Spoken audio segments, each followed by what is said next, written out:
Welcome back to various video lectures on CSIR Net Math June 2023 segment. यहाँ पे हम लोग अभी तक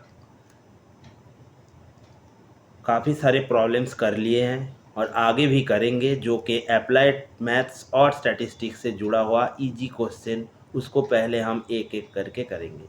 तो इस लेक्चर में यानी लेक्चर 12 में हम लोग देखेंगे और एक 4.75 मार्क्स का बिल्कुल इजी सवाल जो मैथ्स वाले इजी तरीके में निकाल ले जा सकते हैं। उसको हम लोग लेक्चर 10 में जैसे कि चर्चा किए थे एमएलई पर, मैक्सिमम लाइक्लीहुड एस्टिमेटर, और वहाँ पे हम लोग देखे थे अगर कोई वेरिएबल x1 x2 xn ये सारे सैंपल ये अगर फॉलो करेगा normal mu comma sigma square को, जब सिग्मा स्क्वायर यानी वेरिएंस नोन होगा तो उस केस में इसका एमएलई यानी म्यू का एमएलई म्यू कैप वो सीधा सीधा सैंपल मीन हो जाता है। ये रिजल्ट था, उधर यूज भी किया गया है। सैंपल मीन का यूज करके हम लोग एक 3 मार्क्स के क्वेश्चन लेक्चर 10 में कर लिए हैं, उसको एक बार देख लीजिएगा। क्योंकि अभी तक हम ये सारे चीज़ों को नहीं पढ़े हैं, आपको थोड़ा बहुत डिफ़िकल्टी होगा इसको समझने में, लेकिन ये सारे वीडियोस जो आज बनाया जा रहा है इसका इम्पोर्टेंस ये है कि ये हम लोगों को दर्शाता है कि कितना इजी सवाल स्टैटिस्टिक्स पर था जो मैथ्स वाले कर सकते थे। तो चलिए शुरू करते हैं। Which of the following statements are true, ये 4.75 मार्क्स यानी इसका एक से ज़्यादा ऑप्शन सही हो सकता है। ये जो एमएलई होता है ना, इसका पहला एक प्रॉपर्टी लिख लीजिए, ये मे नॉट बी यूनिक।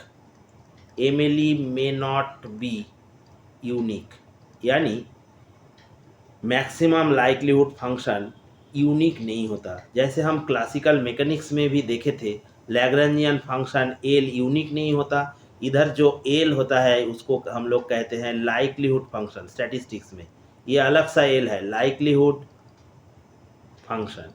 इसी को हम लोग मैक्सिमम जब करते हैं तब मिलता है एमएलई। ये यूनिक नहीं होता, पहला प्रॉपर्टी। ठीक, दूसरा देखिए, ये एक सैंपल था ना, जैसे हम लोग लेक्चर 10 में पढ़े थे।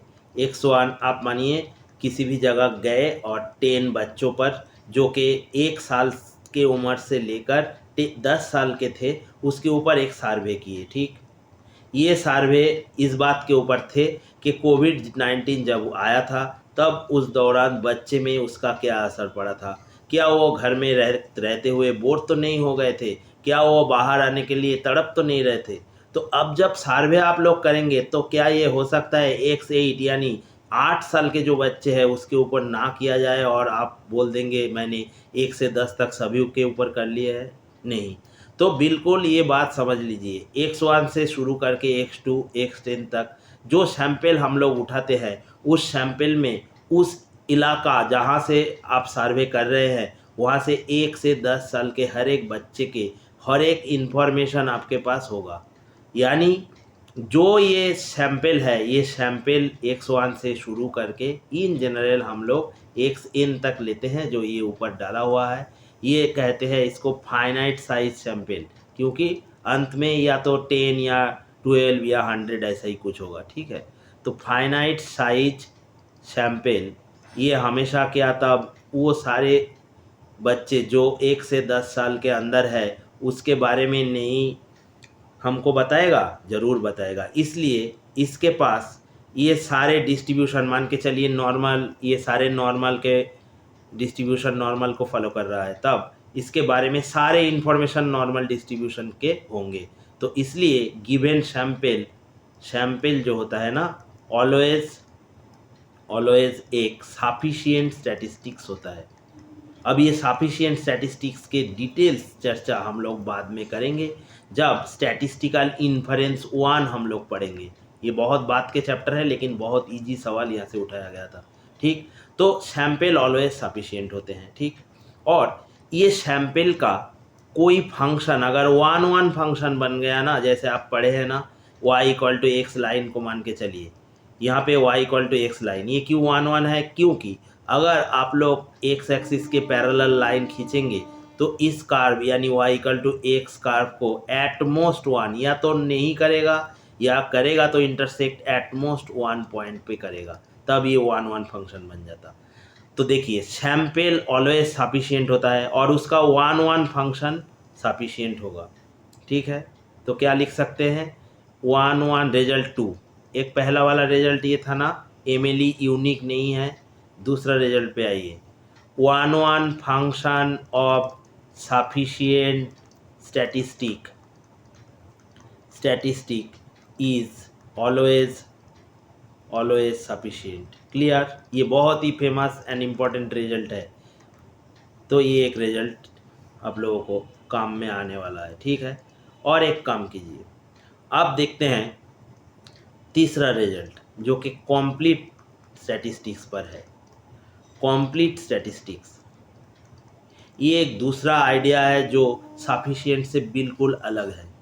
कंप्लीट स्टैटिस्टिक्स जब हम पढ़ेंगे तब देखेंगे ये अलग सा चीज़ है, सफिशिएंट अलग सा चीज़ है। तो एक साइड हम लोग कंप्लीट रखेंगे, एक साइड सफिशिएंट रखेंगे। ठीक, जो कंप्लीट स्टैटिस्टिक्स होगा आने वाले दिन में हम लोग पढ़ेंगे उसके बारे में। जो कंप्लीट स्टैटिस्टिक्स होगा वो सफिशिएंट हो भी सकता है, नहीं भी हो सकता है, क्योंकि दो अलग सा चीज़ है। ठीक, तो यहाँ पे कंप्लीट और सफिशिएंट में कोई लेना देना नहीं। There is no relation in general. ये सही है, कभी हो सकता है, लेकिन इन जनरल नहीं होता, इन बिटवीन दिस टू। ठीक, इन जनरल तो ये फॉल्स है। हाँ, काफ़ी सारे स्टैटिस्टिक्स है जो सफिशिएंट भी है कंप्लीट भी है, उसको हम लोग कंप्लीट सफिशिएंट कहते हैं। इसके ऊपर बहुत ही बेहतरीन एक थ्योरम भी आता है, वो है फैक्टराइजेशन थ्योरम। हम लोग बाद में उसको पढ़ेंगे। ठीक है, तो उस थ्योरम का यूज इस क्वेश्चन पे नहीं था, यहाँ पे सिर्फ इस पे ऊपर था there is no in general relation between. ये हो सकता है कि कोई स्टैटिस्टिक कंप्लीट भी हो और सफिशिएंट भी हो, लेकिन जरूरी नहीं कि ये दोनों आपस में जुड़ा हुआ हो। ठीक, तब आप आइए इस क्वेश्चन पर। ये सारे रिजल्ट, ये 3, ये 2 और ये पहला वाला 1, ये एमएलई, ये फर्स्ट रिजल्ट, ये रिजल्ट 3 को मिलाते हैं हम लोग। देखिए maximum likelihood estimator may not be unique लिखा है ना, मे नॉट बी यूनिक, तो ये इसका आंसर हो जाएगा। ठीक, a complete sufficient is always sufficient, a complete statistics is always sufficient, ये चला जाएगा। क्यों, हम लोग देखे हैं ना, कंप्लीट और सफिशिएंट दोनों अलग अलग तरीके का चीज़ है, इन दोनों में इन जनरल कोई लेना देना नहीं। हो सकता है कि एक स्टैटिस्टिक्स कंप्लीट सफिशिएंट दोनों ही हो, या तो फिर सफिशिएंट हो या तो फिर कंप्लीट हो। ठीक, तो इन जनरल तो ये गलत है, पहला तो ट्रू हो चुका है, ये चला जाएगा। A sufficient statistics may not be complete, yes sufficient जो है वो हो भी सकता है, नहीं हो सकता है। इन जनरल तो दोनों में कोई रिलेशन नहीं है, तो ये सही आंसर है।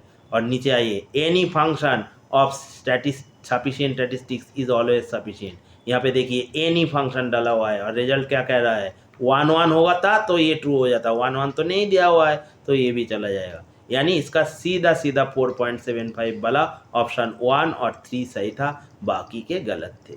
तो आज के डेट में हम लोग काफ़ी सारे प्रॉब्लम स्टैटिस्टिक्स के ऊपर कर लिए हैं, आने वाले दिन में और भी सारे प्रॉब्लम्स करेंगे। ये दर्शाने के लिए बार बार हम लोग कह चुके हैं इसके बारे में कि जो मैथ्स बैकग्राउंड्स के हैं ना, या तो प्योर के होंगे और या फिर अप्लाइड के होंगे, सारे के लिए ये स्टैटिस्टिक्स वाला हिस्सा कितना इजी रहता है बीच बीच में, जो आप आसानी से निकाल ले जा सकते हैं। तो इस वीडियो में इतना ही, दूसरे दिन हम लोग ज़रूर आएंगे और नए कोई प्रॉब्लम को लेकर चर्चा करेंगे।